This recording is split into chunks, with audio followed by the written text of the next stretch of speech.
So interdisciplinary professor of health and well-being sounds really grand, doesn't it? But, you know, when I was constructing, this is one of the hardest presentations I've had to develop over the last week in just about my entire career, because it's not about research. I take interdisciplinarity for granted. You can only solve the world's problems by having many heads looking at it from different perspectives. So what I'm going to talk about today is about how we went about getting an EU project funded. And it is an interdisciplinary project, but it's just a case study because there's no other way to do it. So the project I'm going to talk about was one of the last in the FP7 call. And this is just it. It's called EuroFit, Social Innovation to Improve Physical Activity and Sedentary Behaviour through Elite European Football Clubs. So this is my plan. I'm going to tell you about the call and the idea we had. It's all very well wanting to be interdisciplinary, but you've got to have an idea. How did I go about assembling the team? Writing the proposal, how was that? Running the consortium, so we are now nearly 3 years into a 5-year program. What's it like? The real story. And then I'm going to tell you a little bit about EuroFit, because I can't help you want to know something about the research. So, the call. So this call came out, it must have been 2013, and it was for social innovation to improve physical activity and sedentary time, but it was about research, it wasn't just try things out. So, our idea then, we had this idea based from Glasgow to attract people to improve their physical activity and sedentary time through the power of football, soccer that is. So in the UK, actually across Europe, people, men in particular, have lifelong affiliation to their soccer club, to their elite football club. And it's often intergenerational, and it's done in stadia, and it's done at home, and usually when drinking beer and eating crisps. So we got this idea because actually we had experience of it. It wasn't just an innovative idea. We'd done it before. We had run the world's first randomized controlled trial in a professional sports club setting of a weight management and healthy lifestyle program called Football Fans and Training, run in 13 football clubs across Scotland, tiny bit of the country, about the same, tiny bit of Europe, about the same size as Ireland in terms of population. And it had been very popular. We'd worked in partnership with the Scottish Professional Football League Trust to get the funding to develop the programme and to run the randomised controlled trial. And although we didn't know it at the time, it turned out that this randomised controlled trial, that this programme was enormously successful. So after 12 months, having the programme is 12 weeks long, it's a weight management healthy lifestyle programme, attracts men aged 35 to 65 with a BMI over 28. And having done this, we measured them 12 months later, and the men who had done the programme had lost about 5.6 kilograms overall, 5% of their body weight, much more than the comparison group. We didn't actually know this at the time, but we knew it was an innovation. We knew that men liked it. Okay, social innovation but this time not for weight loss, for increasing physical activity and reducing sedentary time. So, of course, we thought, you might think, actually, they know already. It's not new science that they need, it's just getting it out there. But actually, there was lots that we needed to do. This call was about sedentary time as well as physical activity. That means not just more physical activity, it means standing up more. In fact, I'd welcome you to take any time you like. If you get tired, if you get drowsy, just go and stand somewhere, not in somebody's way. It makes you feel so much better. So this is about standing more. And actually, we know that the best thing you can do if you want to increase your physical activity is self-monitor it with the cheapest chips pedometer. So what we needed to increase standing time was a new technology to self-monitor sitting or standing. So we needed a technology company to do that. So that's interdisciplinary. We knew we needed it. We needed to find one. We wanted to focus less on weight loss, more on physical activity, and we wanted to focus more on long-term change, but also on reaching that 40% of our randomized controlled trial who didn't make the changes. There was still lots more we could do behaviorally and socially to improve the program. And we wanted this time objective measures of outcome and of health. We hadn't used objective measures before, and we wanted blood-based biomarkers. And also, we wanted a model for long-term implementation and rollout of this program should it be successful. We were muddling through with the results of our randomized controlled trial. And we have muddled through successfully, but it's more by luck than judgment. So we wanted to plan it this time. So, okay, we've got the idea. Now what do? We think it's a good idea. Now we've got to find the partners. In particular, we needed small and medium-sized enterprises. I mean, it's slightly different now, it's a bigger proportion, but we needed 15% of the budget, and I didn't know anybody, so we needed to network to find these folks. We needed at least 3 other European countries. There was mixed feelings about whether we needed Eastern Europe. We decided we didn't in the end. I can tell you about that this time. But also we needed people. I'm quite long in the tooth. I'm more towards the end of my research career than the beginning, and I've worked in lots of groups. And I want to work with people I like, is the bottom line. And are good. You don't want any hangers-on. So how do you do it?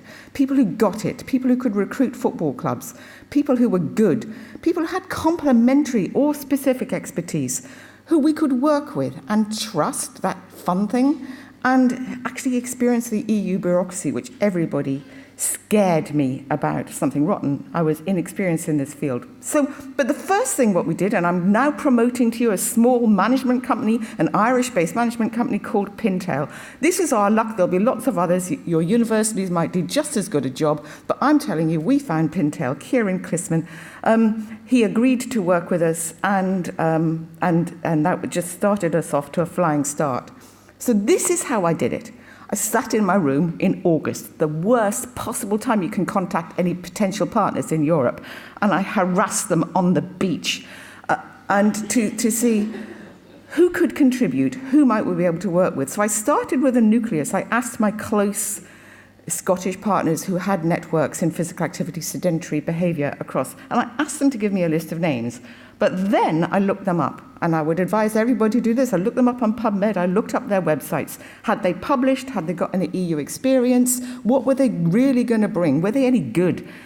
Once I decided whether they were any good, I phoned them, or I emailed them, and then I phoned them, basically. And then on that phone call, I assessed whether I thought they could really contribute anything. So this is all personally. I just did it I thought, well, I'm leading this. I've got to work with people I want to.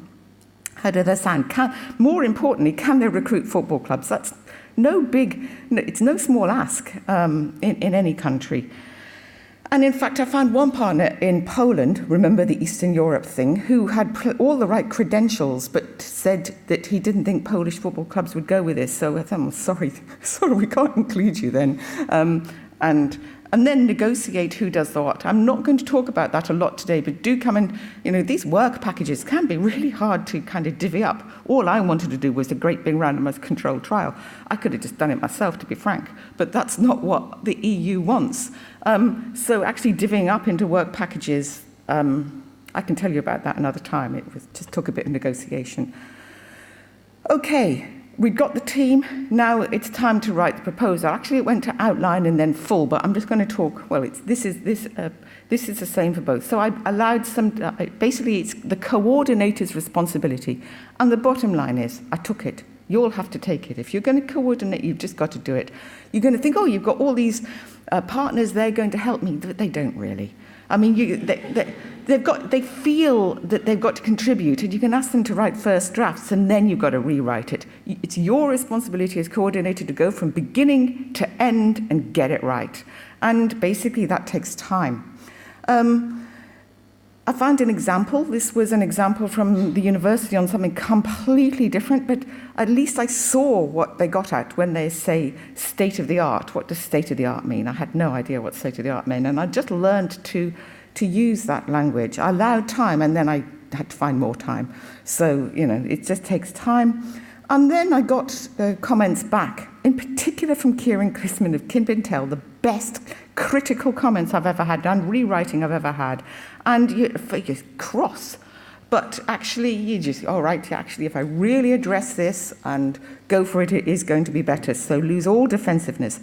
What then Pintail did was take the science and market it, rewrite it, use pictures, market. What we're doing, the bottom line is we're touting ourselves around. We're good researchers, but how do you tell somebody that you're a good researcher? You get a PR company to do it. So it's not a PR company, but that is what we did.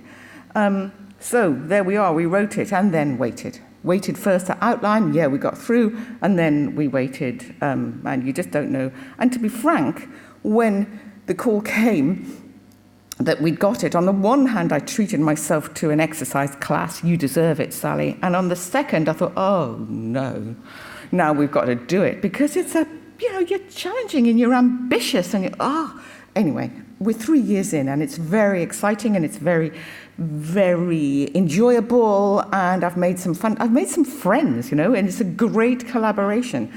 But there are challenges. I can't actually tell you the real stories. Perhaps over a drink at another time I could. But, you can't say in public what some of the real challenges are. But, for example, the balance of disciplinary inputs, the technologists and the social scientists and the qualitative and quantitative and so on. And how we handle that was simply letting people be heard. If the technologists don't explain well enough, challenge them until they do.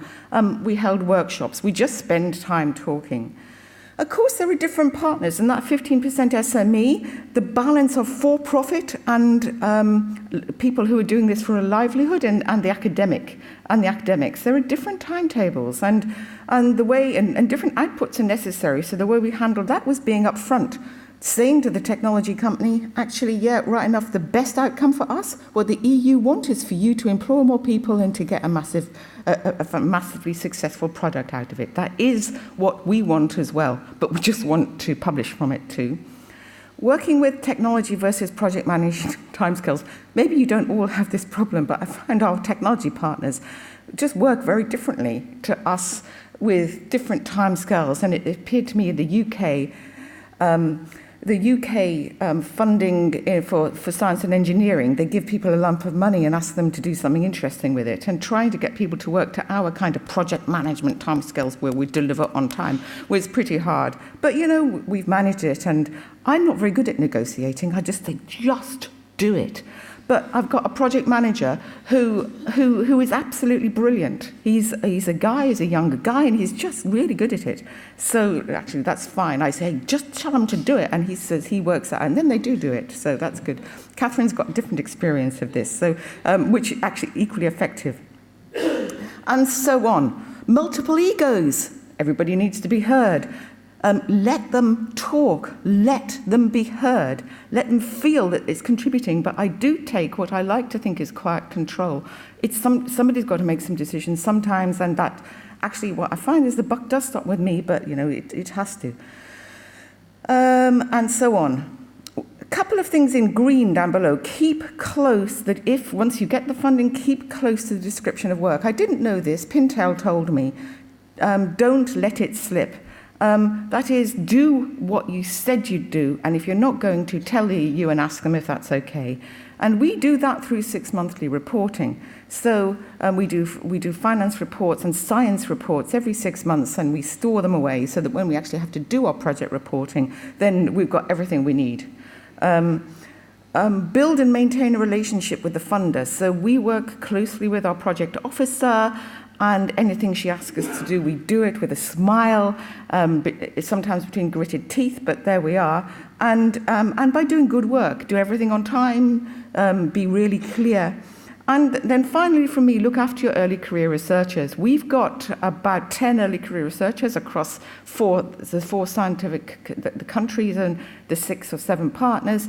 And they come first. They should be lead authors. Everybody should get to publish from this, and everybody should be able to use this as a springboard to develop their own career. Never mind the seniors, they can look after themselves, but this is for the next generation of researchers, and that's been a real delight for me in working with people, early career researchers in other countries as well as in my own institution.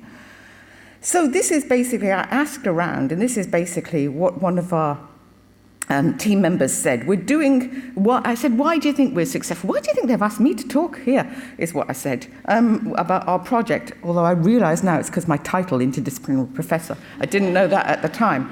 And so I said, why do you think they've asked me? And this is what one of them said, we're doing what we plan to do pretty much exactly like we said we would. That's far from universal. We're doing it amicably with effective communication and good personal relationships across the board. You manage possible sources of friction really well, that's nice of him to say so, before they can flare up. The team includes several different disciplines, a few different priorities, and some quite different perspectives compared Dougie, Pedro, Leo, Kieran. And we work effectively, we appreciate each other's points of view, and we contribute as needed. There are lots of projects where one or the more does not apply. So, basically, we get along and we do our job. So now, you can tell I've been really speeding along. I just want to show you a little video about what EuroFit is before we finish.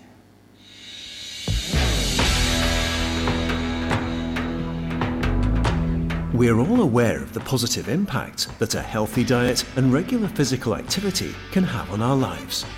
We also know that remaining fully committed to a healthy lifestyle is often not an easy task. What if the football club you're passionate about could lend a helping hand? If your wife tells you to go to the doctor, you go, but if your football club tells you to go to the doctor, you go to the doctor. O amor à camisola é fundamental para nós estarmos aqui. Omdat het bij club is ten eerste, en omdat ik met z'n allen gaat wil bereiken. This is the premise behind EuroFit, a program that encourages sustainable changes in diet, physical activity and sedentary time in a large number of football fans across Europe.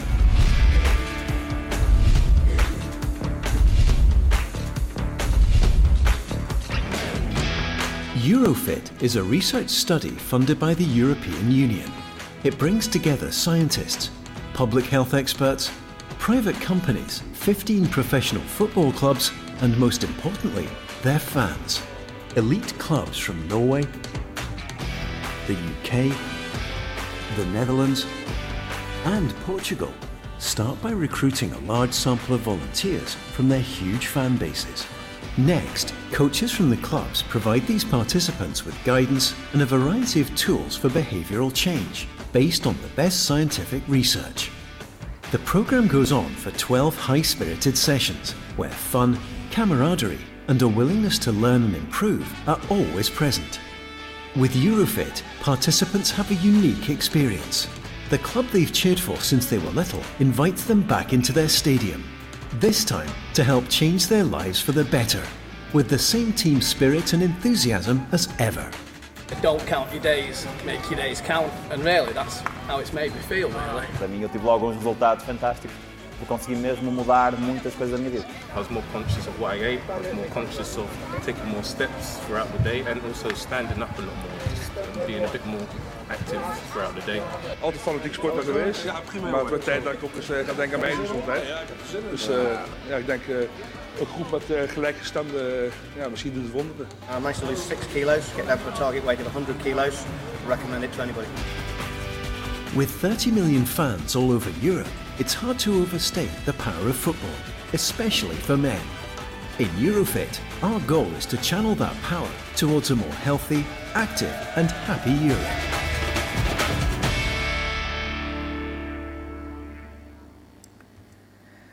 Okay, so there's the acknowledgements, and these are our partners. Thank you.